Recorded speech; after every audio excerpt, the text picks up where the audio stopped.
recheado de novidades e alegrias para todos vocês que são pessoas únicas e abençoadas do nosso grandioso e poderoso Deus Pai. Eu sou a pastora Ana Maria Rosisca, sou terapeuta cristã e eu creio que possa te auxiliar a encontrar a sua individualidade, aquela que é dada pelo seu Criador, de conformidade com a sua digital, que é única. Amém? Falaremos hoje sobre as feridas da alma e da importância do tratamento até a sua cicatrização. Gente, descrever a profundidade das feridas emocionais que normalmente estão escondidas e sangrando pode ser um processo desafiador e delicado, porque na maioria das vezes essas feridas estão enraizadas lá no nosso passado e elas trazem consigo uma carga emocional intensa e com muitas camadas de dores. É difícil, uma ferida emocional profunda pode se manifestar de maneira diferente em cada pessoa. Pode ser um sentimento de vazio, tristeza constante, raiva reprimida, medo persistente ou até mesmo um sentimento de desamparo. E nesse vídeo nós vamos falar com mais detalhes de cada um desses sentimentos. O primeiro sentimento que nós falamos é o sentimento de vazio. É como uma ausência de significado, uma sensação de falta de propósito ou de conexão com algo maior. É como se houvesse um espaço dentro de nós que parece não ser preenchido e gerando uma sensação de desimportância. O vazio pode fazer com que a pessoa se sinta perdida, sem saber por onde seguir ou como lidar com as emoções. Um exemplo claro é como se você estivesse com muita fome e não tivesse nada para comer em nenhum lugar e nem onde buscar. Como disse um grande filósofo e escritor, existe no homem um vazio do tamanho de Deus. O segundo é o sentimento de tristeza constante. Ela é uma emoção pesada que parece envolver a pessoa em um manto de melancolia. É como carregar um peso no coração, uma sensação de perda, ou mesmo melancolia que não desaparece nunca. Essa tristeza ela pode se manifestar de diversas formas, desde um choro silencioso, um choro para dentro, ou até um profundo desânimo em relação à vida. O sentimento de que não tem importância. Deus é bom e Ele é Pai. Ele tem a resposta que você precisa. A sua vida será uma bênção nas mãos de Deus. Confie, acredite. O terceiro sentimento é a raiva reprimida. É um sentimento poderoso de frustração e indignação contidos lá dentro. É como uma panela de pressão, preste a explodir, que precisa de um escape saudável para não causar danos. A raiva reprimida pode ser resultado de situações passadas não resolvidas, mágoas acumuladas ou injustiças não expressas.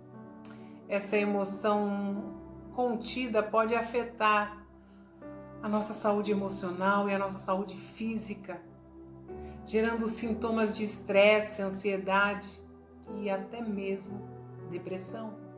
Precisamos identificar o motivo ou a razão da tão grande raiva para tratar na raiz, para ter resultado.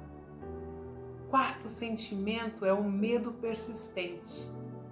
Aqui existe algo mais profundo, porque o medo como cuidado é naturalmente necessário, né? Você tem que ter medo de algumas coisas para você não se arriscar tanto. Mas o medo persistente é uma sensação de apreensão constante, um estado de alerta elevado que faz a pessoa viver sempre em apreensão, sempre ansiosa, sempre insegura. Esse medo pode estar relacionado a situações passadas traumáticas, expectativa negativa em relação ao futuro ou crenças limitantes sobre você mesmo, porque você não é capaz, você não tem segurança das suas ações, até onde você pode chegar. O medo persistente pode paralisar a pessoa, impedindo-a de agir e se arriscar em novas experiências. Você não acredita em si mesmo, não tem reação de encorajamento para realizar tarefas novas. Você fica paralisado. O medo te deixa no mesmo lugar, desejando sair dali, sem saber como. O quinto é o sentimento de desamparo, que é como uma sensação de impotência diante das circunstâncias da vida. É como se a pessoa se sentisse desprotegida, desamparada, sem poder contar com alguém maior, uma autoridade superior que lhe oriente em suas decisões, que te guarde, que te proteja. A pessoa se sente sempre sem recursos para lidar com os desafios que surgem. O desamparo pode gerar uma sensação de solidão e desesperança, levando a pessoa a se sentir desvalorizada e muitas vezes permissiva, porque ela vive e se submete a situações em que não deveria nem viver e nem aceitar. Ela está presa à falta de defesa também lá do passado. Por exemplo, a pessoa foi agredida ou abu, né? E ninguém fez nada por ela, ninguém a defendeu. Não houve uma autoridade superior como um pai ou uma mãe entrando em sua defesa naquele momento. E essas feridas podem ter origem diversas, como os traumas passados que nós já falamos, perdas significativas, experiências dolorosas ou relacionamentos tóxicos, né? Relacionamentos com um narcisista é fatal. A profundidade de uma ferida emocional muitas vezes não é visível à primeira vista. Ela não aparece. Ela está escondida por trás de máscaras de aparente normalidade, sorrisos forçados e comportamentos defensivos. Porém, essas feridas estão sangrando no seu íntimo emocional. Por vezes, podem se manifestar de forma indireta, através de padrões de comportamentos defensivos. Outras vezes, pode se manifestar de forma indireta, através de padrões de comportamentos autodestrutivos. Dificuldade de lidar com emoções fortes, baixa autoestima, dificuldade de estabelecer relacionamentos saudáveis, não consegue. Para descrever a profundidade de uma ferida emocional escondida, pode ser necessário olhar para dentro de si mesmo com honestidade e coragem. Muitas vezes, nós precisaremos da ajuda de um profissional cristão com sensibilidade para abordar esses traumas. É importante reconhecer a dor, aceitar as emoções que estão presentes e permitir-se sentir-se vulnerável. Olha, você vai precisar de apoio, de um terapeuta, de um psicólogo. É possível, com esse apoio, com esse auxílio, é possível explorar essas feridas, compreender suas origens e trabalhar sua cicatrização. Lembrando que o processo de cura de uma ferida emocional é único para cada pessoa e pode exigir tempo, paciência e autocompaixão. Busque ajuda. Esse mês de janeiro é o mês da conscientização da saúde mental e emocional. e nos ajuda a lembrar da importância de cuidar com carinho dessa área vital da nossa vida. Lembre-se de que você não está sozinho nem sozinha nesse processo. A jornada para a cura emocional é um passo importante em direção ao bem-estar e à autodescoberta. Depois da cura, muitas vezes a cicatriz fica aparente, visível para muitas pessoas. Se a sua ferida já está cicatrizada, chegou a hora de você ajudar quem ainda está sangrando. É muito importante você mostrar sua cicatriz para aqueles que ainda sangram e levar com isso a esperança da cura para suas vidas. O relato da cicatrização de uma ferida profunda pode ser fundamental para as pessoas que ainda estão enfrentando a dor e o sangramento, pois esse tipo de testemunho oferece esperança, orientação e conforto. Compartilhar sobre a recuperação pode ajudar a reduzir o medo e a ansiedade, proporcionando um senso de que é possível passar por esse processo doloroso e difícil, mas ser curado. É esperança para quem está sofrendo. Além disso, esses relatos podem mostrar a importância de seguir e buscar os cuidados adequados, como limpar a ferida, tirando os resíduos de culpa quando houver, e sempre há, fazer os curativos corretamente, falar o que é devido, mostrar o que é necessário e buscar ajuda espiritual e terapêutica quando necessário, e sempre é necessário a questão espiritual, porque, como foi falado, o homem tem dentro de si um vazio do tamanho de Deus. Ao ouvir como outras pessoas superaram a situação semelhantes, aqueles que ainda estão sofrendo podem sentir-se mais preparados para lidar com o processo de cura e encontrar força para continuar em sua jornada de recuperação. Podemos perceber, na maioria das vezes, as feridas que nos machucam hoje foram feitas lá atrás, lá no passado.